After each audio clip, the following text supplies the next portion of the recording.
السلام عليكم ورحمة الله وبركاته. خوتي خاوتي وش راكم؟ لاباس عليكم؟ راكم مليحين خاوتي؟ أنا الشيخ الروحاني الحسن بالعباس.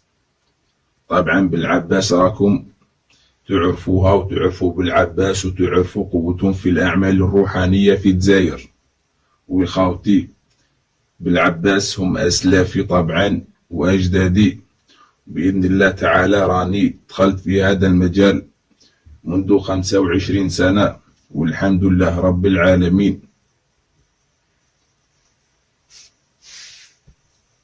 وصلت درجة الحاكم في الروحانيات الحمد لله رب العالمين. وراني درت خدام بزاف عندي خاوتي، وندير لهم الولايم وندير لهم الأعمال الروحانية. خاوتي دارك إن شاء الله تعالى نتكلموا عن موضوع كيفية تنزيل الأموال بالزئبق الأحمر. خاوتي هذا الموضوع اللي بزاف من الناس يسقسوني عليه. إن شاء الله تعالى اليوم راني نجاوب على كل الأسئلة هذه. خاوتي بسم الله الرحمن الرحيم، والصلاة والسلام على أشرف المرسلين سيدنا محمد وعلى آله وصحبه أجمعين. خاوتي كاين بزاف من الناس اللي يسقسوني عن حقيقة تنزيل الأموال. طبعا هذا واحد الموضوع اللي هو تنزيل الأموال بالزئبق الأحمر. خاوتي مع العلم أن بزاف من الناس ينكروا وجود الزئبق الأحمر بسك. نحن اليوم نقولوا ونأكدوا أن الزئبق الأحمر موجود بالفعل، ورانا هدرنا عليه وزدنا عن هذا الموضوع من قبل، وذكرنا فيه أن الزئبق الأحمر يأتوا به من قاع البراكين. نعم خاوتي، هو يتكون نتيجة فوران البراكين والحرارة العالية. نعم الحرارة العالية تكون الحرارة بزاف قوية خاوتي. نعم والفراعنة طبعا كانوا يستخدموا في حفظ جثث الملوك من التعفن.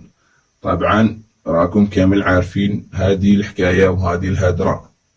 نعم خاوتي، بما أنه كان في ذلك العصور لا يوجد مفاعلات نووية ولا يوجد من هذه الحكايات والقصص، كانوا يأتوا به من قاع البراكين، والزئبق الأحمر راه موجود داركه. نعم خاوتي، رانا هدرنا باللي كانوا يستخدموه في القديم. خاوتي داركه طبعا الغرب ومع التطور ومع تطور التكنولوجيا راهو يستخدموه يستخرجوه من المفاعلات النووية.